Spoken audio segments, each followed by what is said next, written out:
All right, and we are recording. I guess we can do a brief intro here, actually, because I don't know that that everybody here involved knows Dr. Espinola. I think I may be one of the first people to actually meet Dr. Espinola. So, Dr. Francis Espinola, why don't you take it away, man? Give us a little bit of an introduction, and then we'll go over some of the questions in the chat that we had everybody kind of thinking about. And I'll put those in the chat for those people that are just joining on. And yeah, we'll go from there, man. Give us an intro. Sounds good. Good evening, everyone. This is Dr. Francis Espinola. I'm a physical therapist. I have 16 years of geriatric, anything under the sun, jack of all trades, clinical experience. And currently I've been doing home health, geriatric home health here in Dallas-Fort Worth area. I own a therapy staffing company. The name is First Shepherd Therapy and Healthcare Staffing. And we usually see Medicare Part A patients, which is, different from an outpatient clinic. They see Medicare Part B, but that's a different world. But technically, I see them, spend 45 minutes with the patients on their homes and far away, like hit 5 to 6 patients a day. I also have PT assistants, OTs, and OT assistants working with me. And I've been doing that for about 1.5 years now. And good thing that sustains the full-time gig. And, I'm thinking about getting some PRNs, but somehow just last week I got like 5 new referrals. So I said, okay, we'll take that aside. Your body can only live up to what it can do. And last October, I started building a website, and that launched my certified life coaching gig, which I will talk a little bit more about how we can, get to that realm as physical therapists, because I said to myself, the pandemic has really been overwhelmed everyone mentally. So how can we jump into the space of the mental health realm as physical therapists and make it like a concrete bridge towards that? Like, that we are already interacting with patients. So why not, go into that? So I got certified last January, got my certified life coaching certificate, and here I am just sharing to you some of the knowledge. I got some mentees right now that I'm checking out every other week, and also got some other coaching stuff, and also coaching therapists that wanting to start their own home health therapy staffing gig. So maybe I can answer some of your questions later, and just feel free to ask me questions. I'm here to help you guys. And as I said, this is just an open door for all of you, for your advantage. Another tool in the belt, that's what Dr. Scott says. Yeah, exactly. So I actually got certified in life coaching recently, not because I thought I was going to do life coaching, but because I have students that I mentor. And, Nice. I have people that are underneath me and have gone through some of my master classes and things. And I wanted to make sure that I was trying to give the best possible coaching journey that I could. I wanted to make sure that I was hitting, on all points when I do my mentoring and when I do my coaching and when I do my education stuff. So it was, like you said, it was another tool to have in my belt. And the good news is I found that I was already doing a lot of the things that life coaches do. The bad news is I was missing some of the key components. So it was good to learn those and realize, oh, wow, I need to up my game and incorporate some of that into what I was doing already. So yeah, it's been a blast so far. I've really enjoyed, learning about it and getting certified. And, some of the good things about it too is that it's not a heavily regulated field yet. We can talk about that in a little while, but I'd like to start off with, the audience here a little bit. And you guys, we asked, what are your plans right after graduation? Where do you see yourself in 10 years, and why did you choose PT? So you guys can throw some answers in the chat there, or you can unmute your mic and just chime in and let us know your answers. We'd love to hear them because that'll kind of help guide the discussion here a little bit. Start your own PT business ASAP. Is that realistic? Nice. Absolutely. There we go. Mm-hmm. There we go. Stay in Texas. Yeah. Find Yes. mines in here. Okay. Texas is a good place to start your own business. Travel PT. Yeah. Terry, I did that. There we go. Right out of the gates, I traveled for a year. I would have done it longer, but got married, had kids, started life. Life kind of got in the way. Scott, you might consider going Alaska. They're giving out like 2,500 a week right now. It's so hot right now. I'll travel saw PT. That, man. I saw that. Why did you choose PT? I thought they made more money. Well, they can. And we'll kind of get into that a little bit here. Military PT, that's a huge one. I've had a couple of people that I know that went through their military, Air Force. They went through Army, and obviously you owe them some service when you're done. But the service that you owe as a PT doesn't necessarily see a whole lot of frontline action, which is nice. But also, man, do you come out with some great leadership skills? Depending on how long you stay in there, your service skills go toward a lot. You end up with government benefits. And a pension. And if you stay in there for 20 years, you retire with a pension. So that's also a possibility as well. Army PT, military PT is a great option. Yeah, it looks good on the resume for sure. Yeah.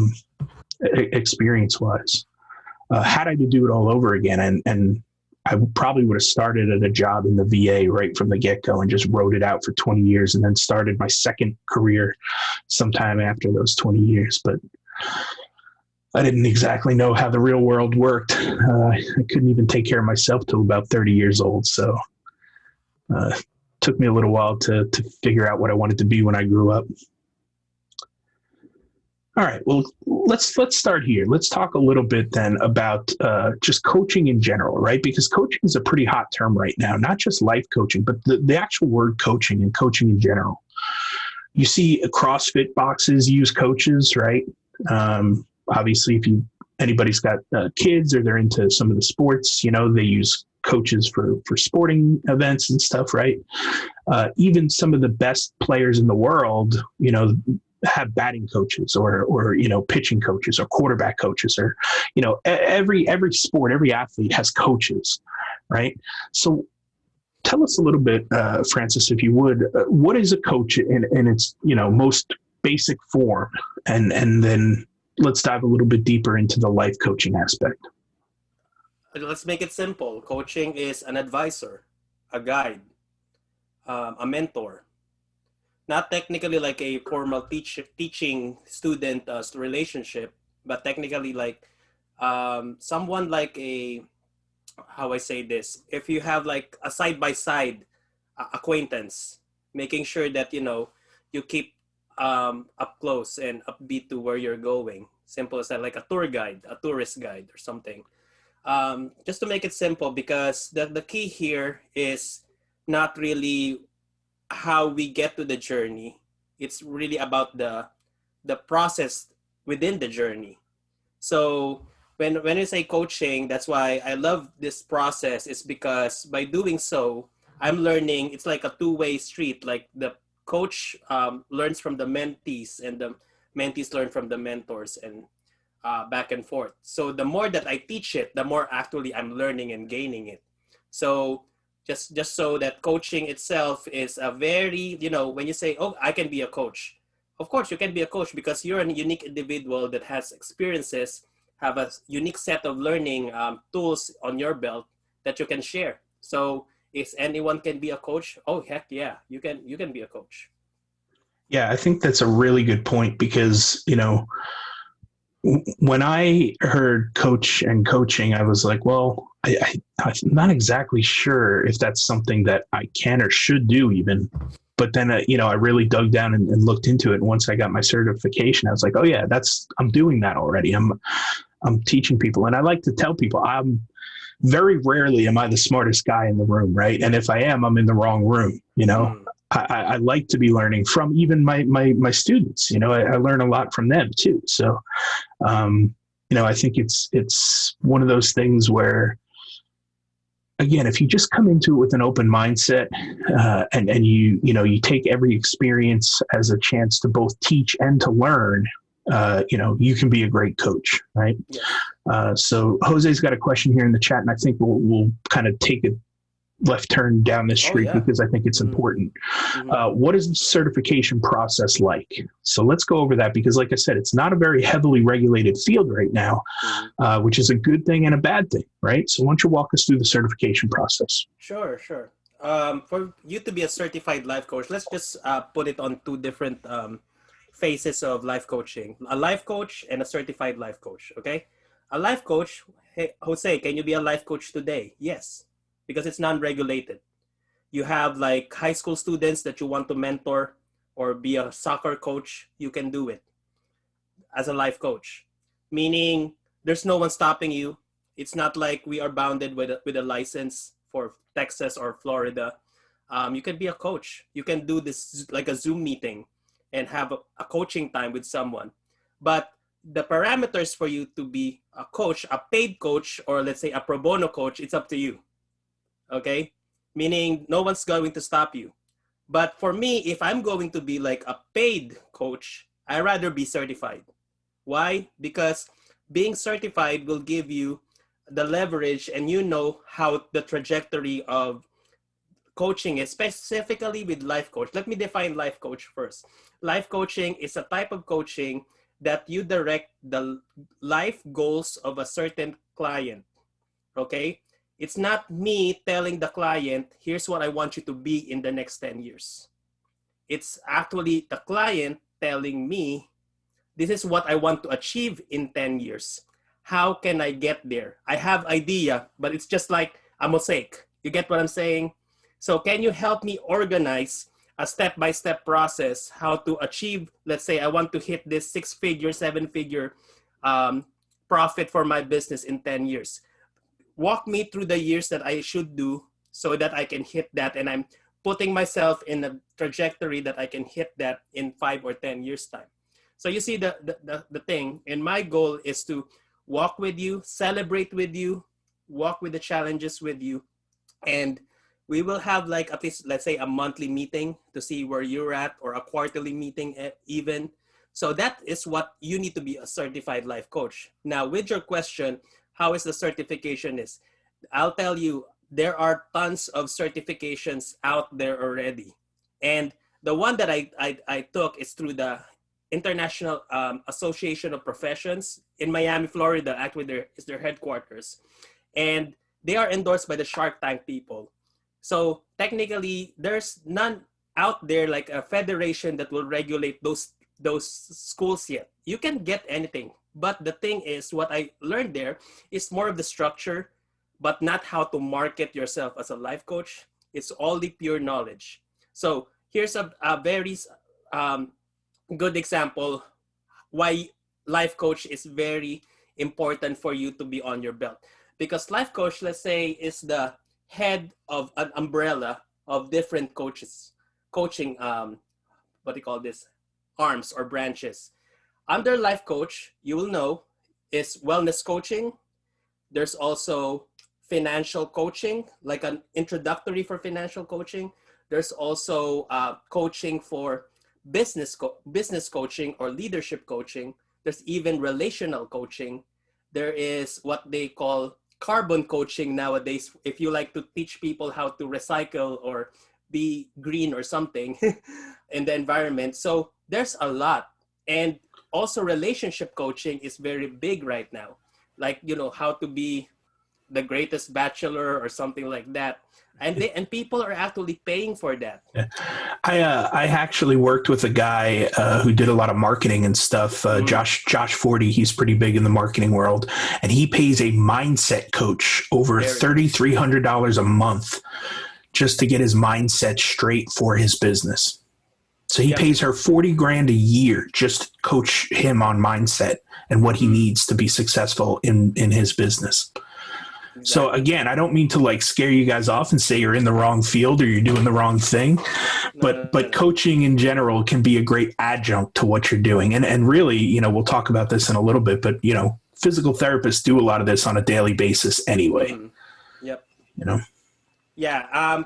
Personal training is not under life coach, so it's a different realm. So that's a different one that you need to get for a certification.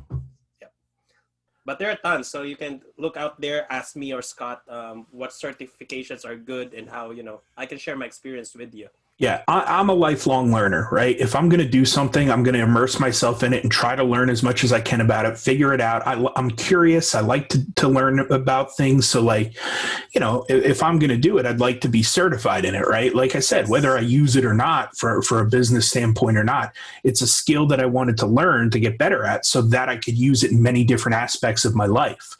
And like I said, I'm just excited that I learned these things because I was doing some of it already pretty well at a high level, but there were also areas that I was missing. So I'm pretty excited to get better at coaching and mentoring and helping people, with their journey in life.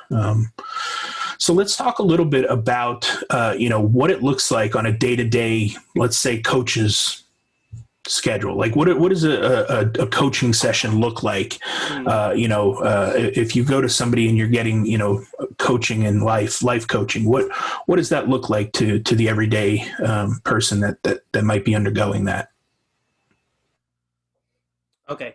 I think someone flashed a question, but can you just want to make sure that what's like a day-to-day life of a coaching, a life coach? Yeah. So I have a process that I have hired an IT guy to build me a website.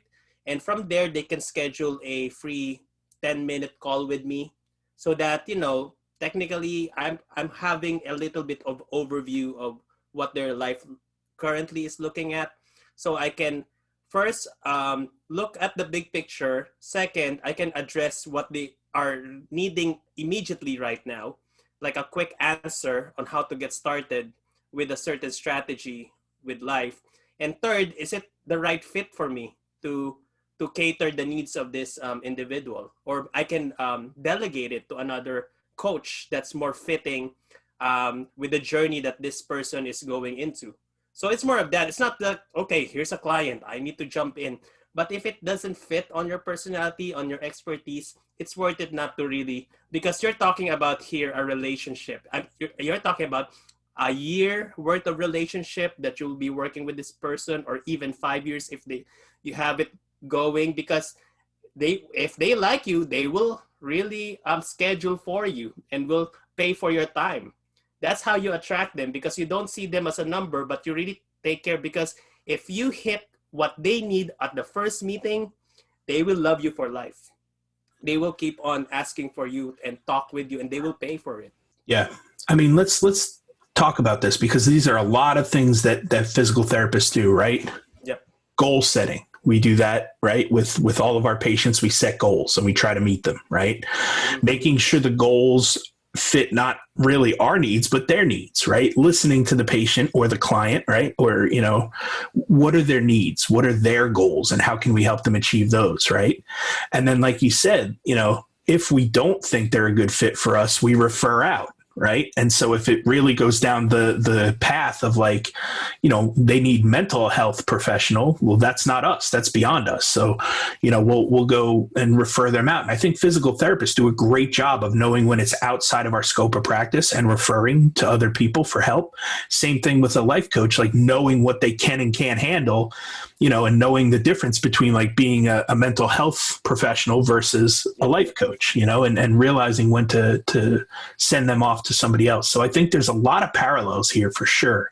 The question that Ian was asking was how can we be a credible life coach that a client will want to hire you besides certification? So I think, right, Tony Robbins, one of the biggest life coaches in the world, most of the certification places, they said, no, you can't come into our certification group, our circle, right? So he was like, the heck with it, I'll just do it myself. There you go.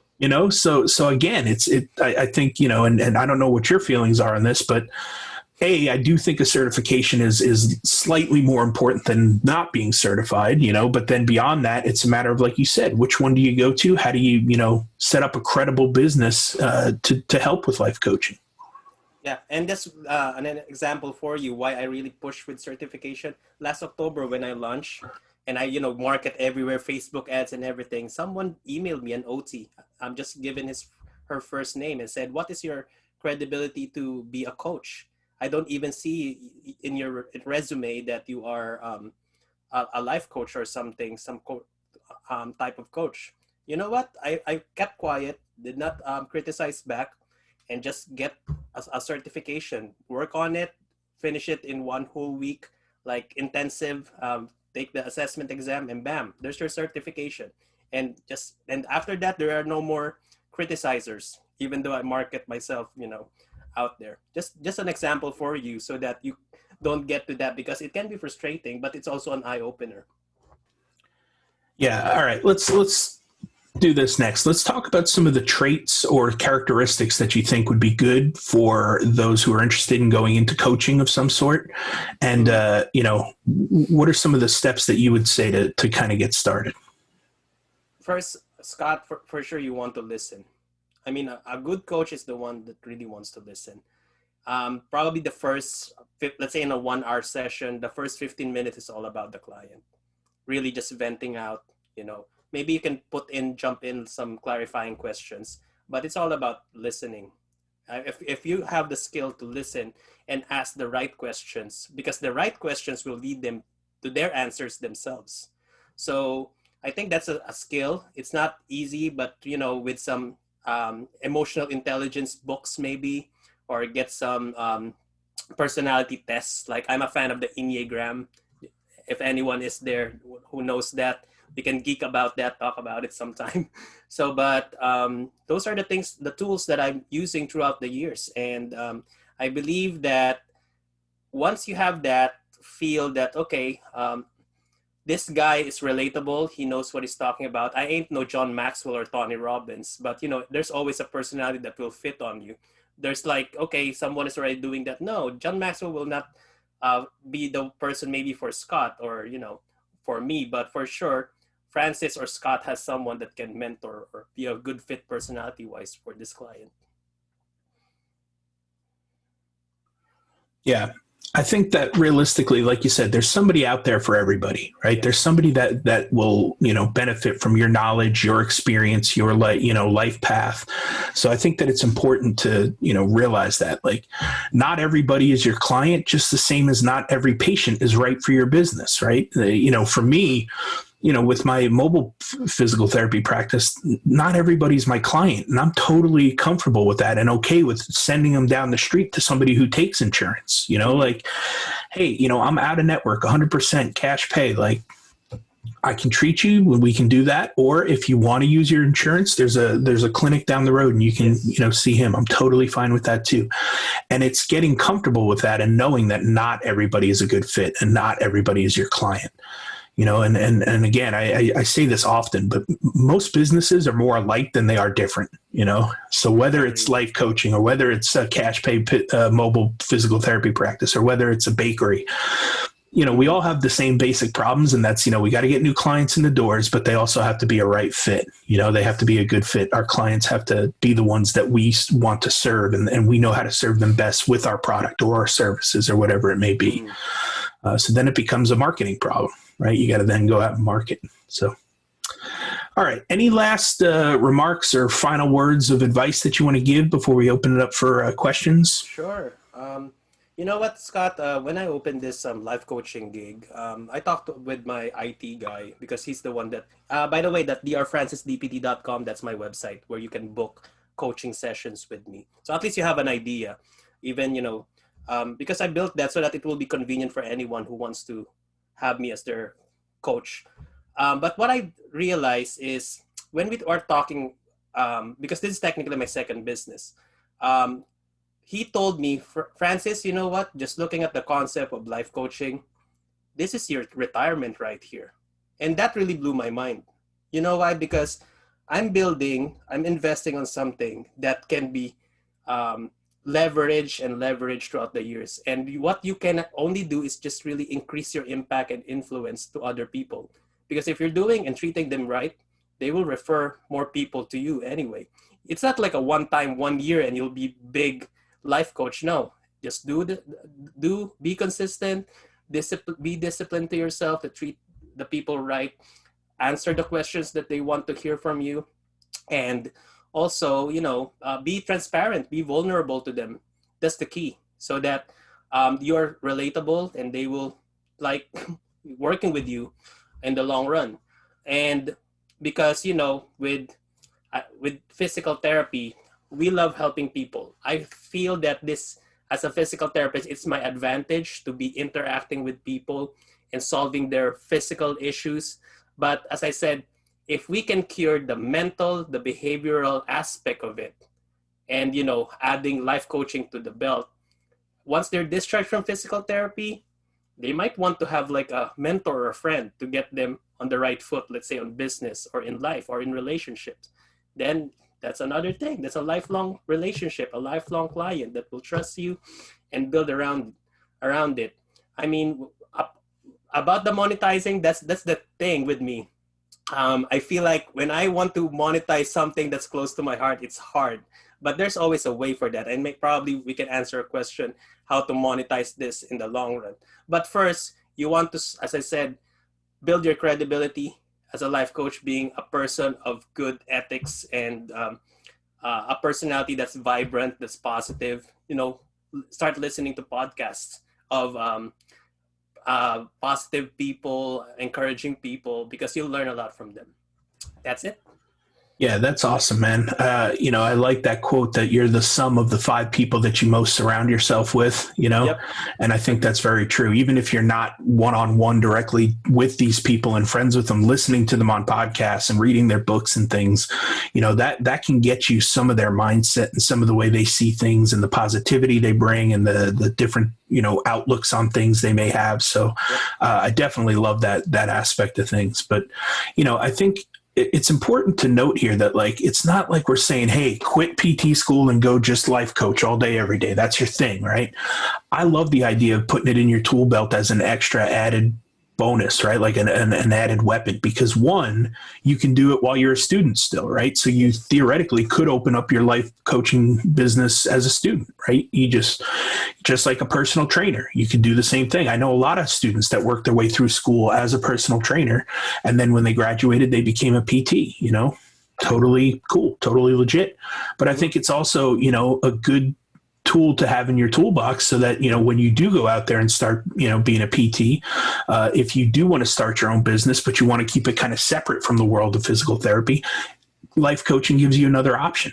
And then like I said, if you have student mentees, or if you have people that, you do coach throughout, other programs or whatever, one of the things that we've started doing is implementing a leadership coaching session through our church.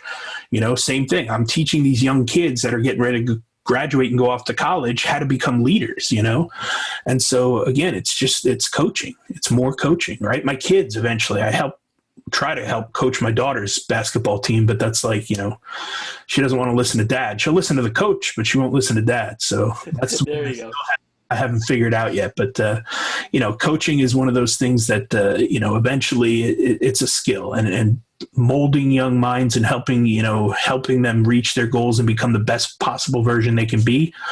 Well, shoot, if you've got a bunch of college kids that are looking to go to grad school eventually, right? Maybe you have your own little coaching business that helps them get into grad school and pursue their dreams as a PT or as an OT or as, whatever they want to be. Maybe they're just confused in life. They don't know which direction to go. And you've been there. You've done that. You've tackled that and slayed that dragon, right? Mm-hmm. So now you can go on and show them how to do it. So, all right, let's open it up for questions. Jose's got a great one to lead off with. How do you deal with imposter syndrome? A good one. That's a big one to start off with. You can look at No, I had a research when I was in graduate school for my DPT program. It's called vulnerable leadership. Look at that in PubMed or somewhere. It's a good tool. Once you're very, very honest to yourself that I'm not the perfect person that knows it all, but I have a story to tell. That's always something that you can cure that imposter syndrome. Because as I said, you're a unique individual made for a unique person in this world. And, you know, probably the circumstances will lead you to that person and you'll be at the right timing for that person to help. Yeah, I don't know how I battled imposter syndrome. I just kind of threw the ego at the door and left it. You know, it was like, hey, I'm just going to go for this, and this is what I know, and this is how I can help, and you know, take it or leave it, man. It's that Yep. easy. You just, and I think the big thing that really kickstarted that very early in my career was being a traveling therapist right out of the Yep. gate. Yep. The first year I was on an island, both figuratively and literally. I started out in the middle of nowhere, Texas, at a little skilled nursing facility. Then I went off to Honolulu, Hawaii, where I did home health. I was again by myself. I mean, they gave me about 8-10 days worth of training and ride alongs, but at that skilled nursing facility, I was the only PT. They didn't have any PTAs. They didn't have any help for me. They were just like, good luck. And I was like, okay, great. So you have to get confident in yourself and your skills real quick, with that. And I felt pretty good. I felt pretty confident. I had been through it on the way, I mean, it took me a handful of times to pass my board exam. I lost my dad in the process, and it was just a bumpy ride for me. So by the time I graduated, finished my board exam and started actually working, I mean, I was beat up and beat down from life in general. So like at that point, I felt like nothing could phase me. I was going to learn it one way or the other, whether it was by myself or with help. So, and if you get to a point where you feel like you're, dealing with imposter syndrome or you're having trouble, that to me is the best time to reach out to a coach or a mentor, because they can walk you through it. They can, I could give you my story and just show you like, hey man, we're all just struggling at one point or another, but at some point you have to just believe in yourself and for those Ted Lasso fans out there, right?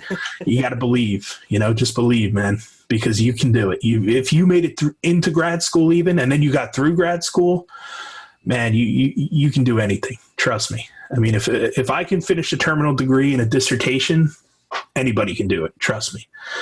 Yeah. I'm living proof. So, it's one of those things that I definitely know exists, especially in the world of physical therapy. It exists in healthcare overall. I know imposter syndrome is big all over healthcare. People are doubting themselves, but, it really just, it comes with confidence, and just putting your foot down and being like, you know what, I'm just going to battle this. I'm going to take it head on. And I think it's takes practice, takes work, takes effort, but anything worth it does, No, I appreciate that, guys. Yeah. Dr. E, what was the name of that article? You said vulnerable leadership? Vulnerable leadership. I just don't know which the author of it, but it's just like 2017, 2016. Yeah, try to read it. It's very, very useful.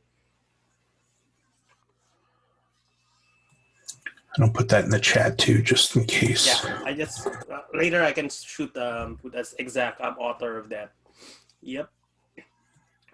And also, you know what?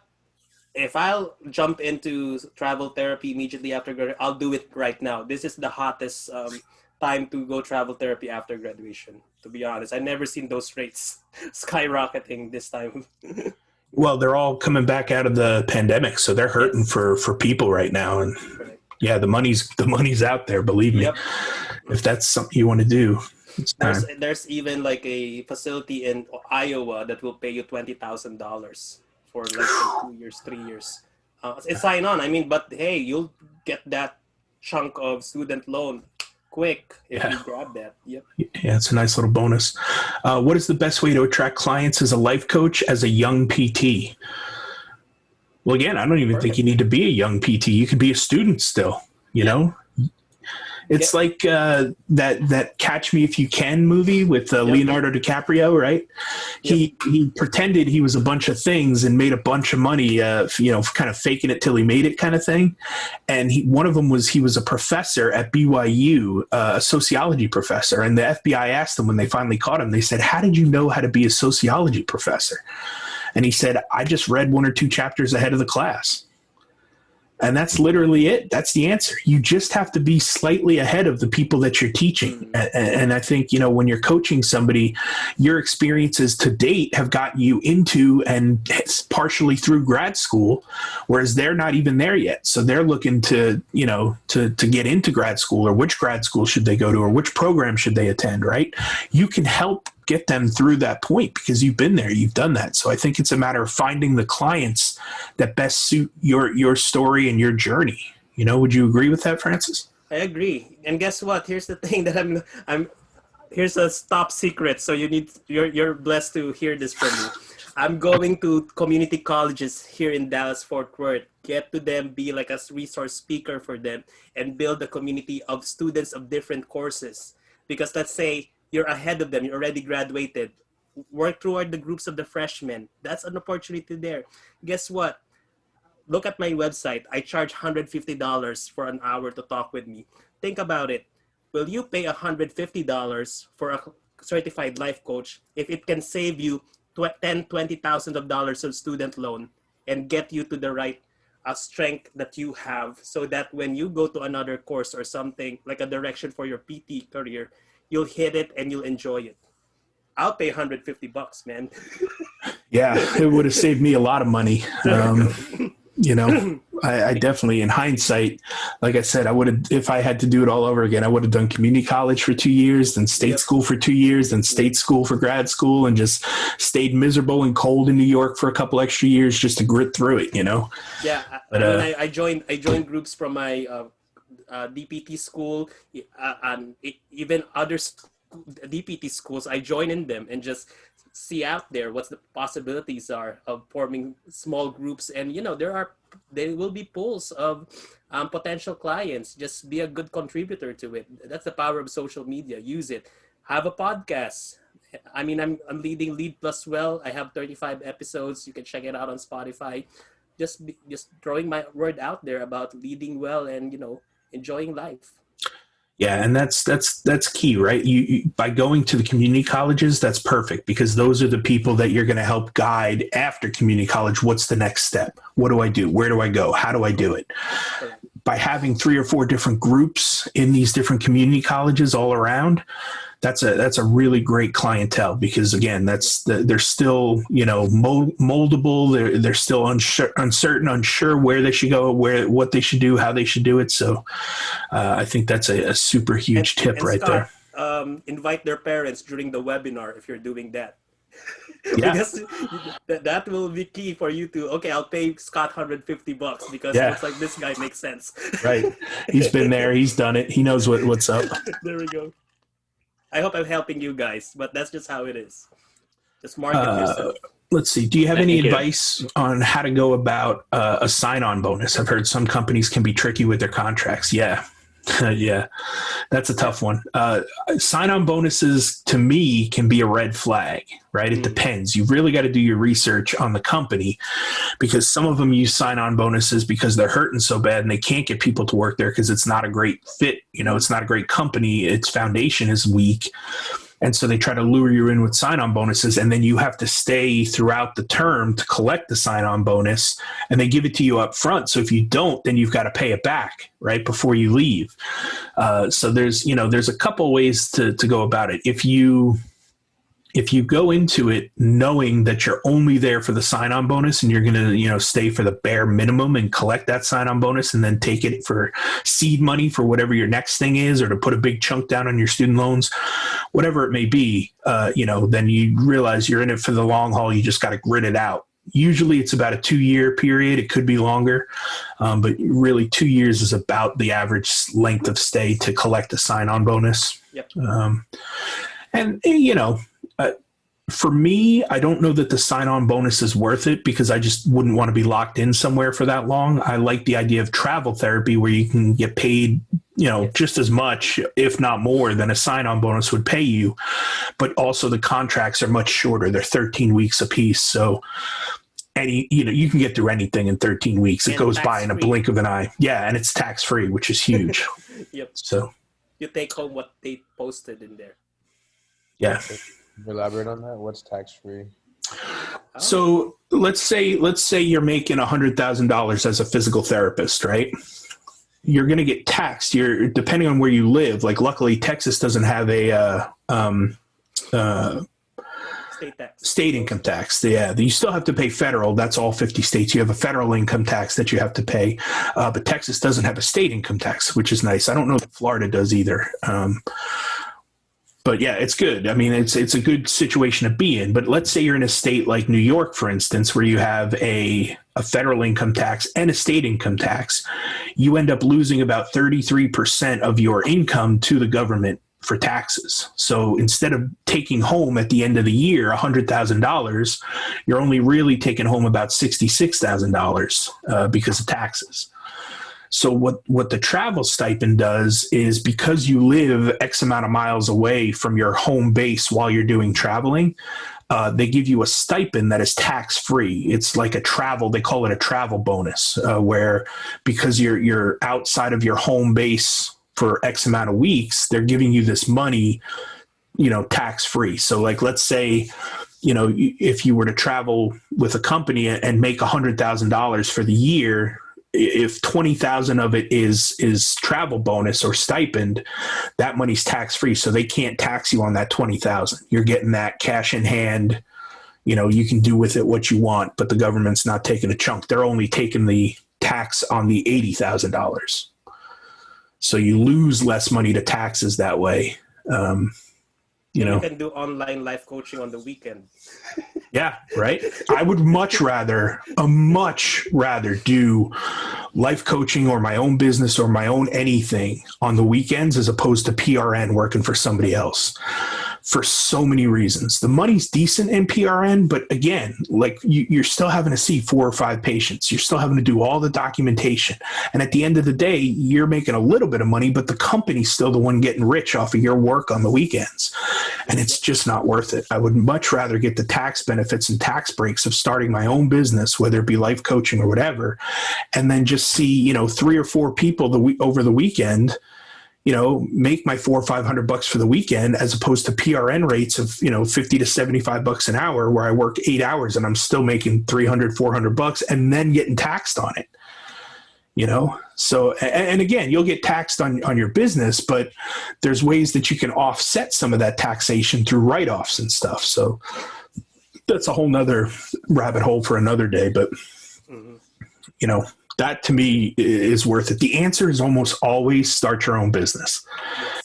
I hate to say that, I hate to push that, but it really is. Even if it's just a small, tiny little something, a boutique, a Etsy shop, a cookie business, a physical therapy practice, a mobile business, a personal training business, whatever you want to do. Starting that little business on the side is a great way to kind of get some of these benefits and really learn the technique of business and marketing and sales and taxation, right? Yep.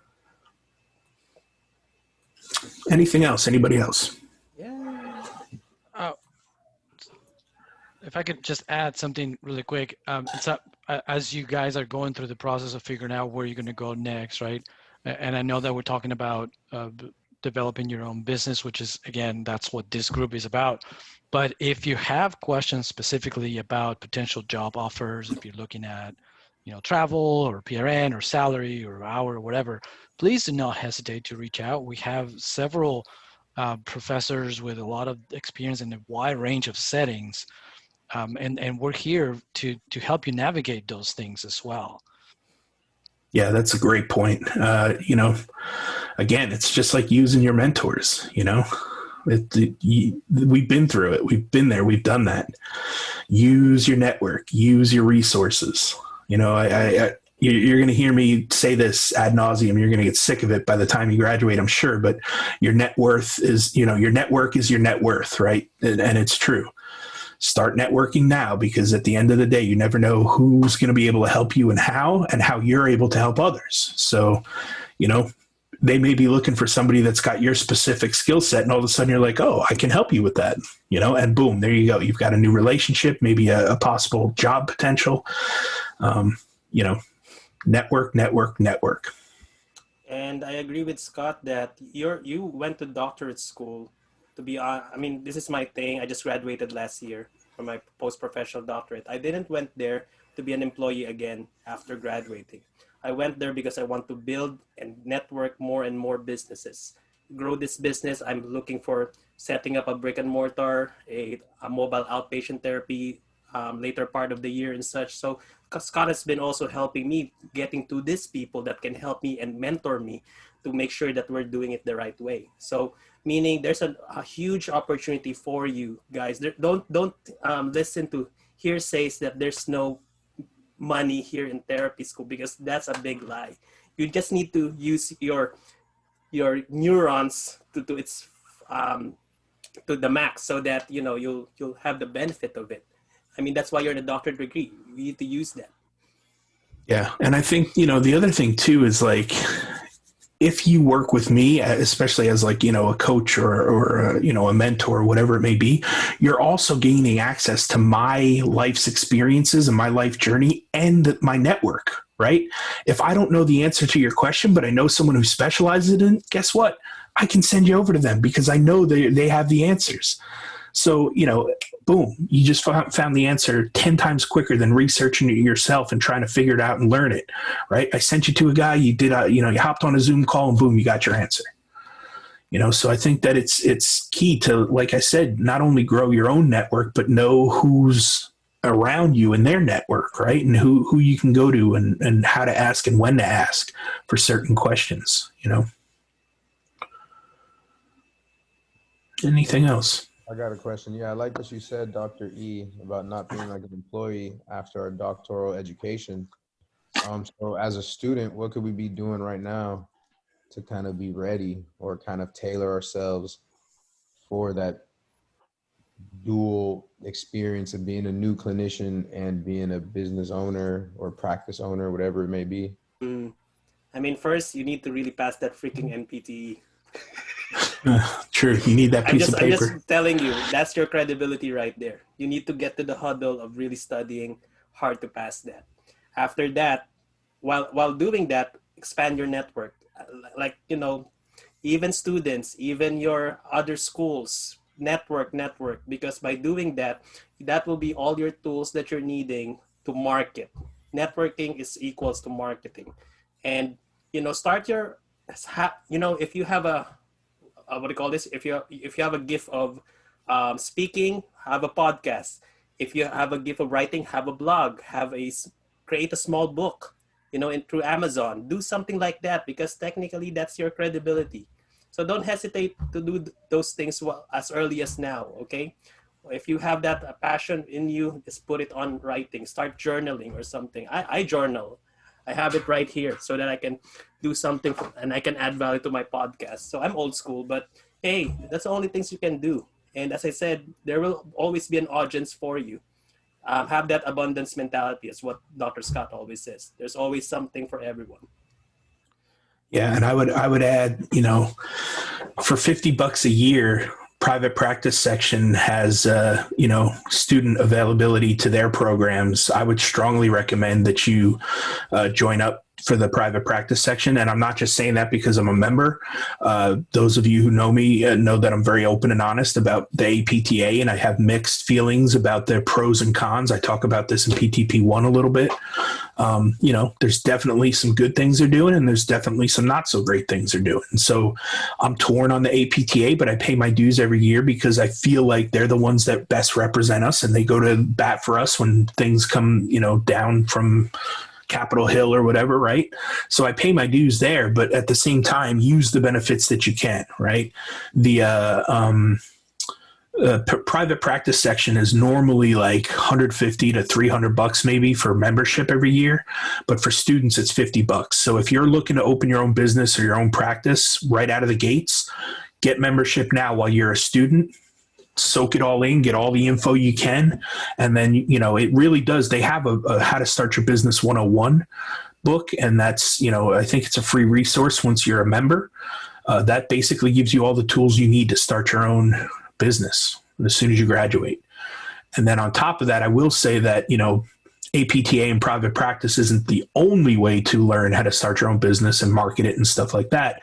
There are a ton of great resources and people to follow in the social media world that are also doing really good things with marketing and business. And, at the end of the day, that's really the big thing is learning how to sell, whatever it is, not even, tangible things, but sometimes it's selling yourself, right? Or selling a patient on a plan of care, right? Or selling, people who need your services as a coach, right? That you can be the answer to their problem, their solution, So there are other avenues out there and other people, but again, it's pretty specific for what you need. Then let's find the right person or the right resource to help you learn that need. And that's I just posted on chat our Facebook therapy group for Yeah. side hustlers. Yep.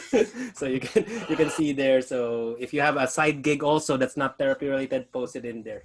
The admin is generous to allow that. Yeah. All right. Any other questions?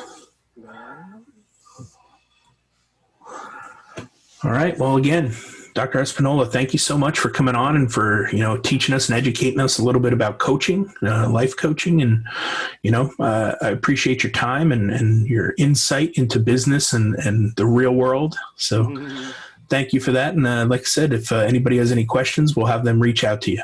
Yeah, it's a pleasure. And, if you want to visit me here in the Dallas-Fort Worth area, hey, just shoot me a private message. I'm happy to help. Awesome. We appreciate that. You're welcome.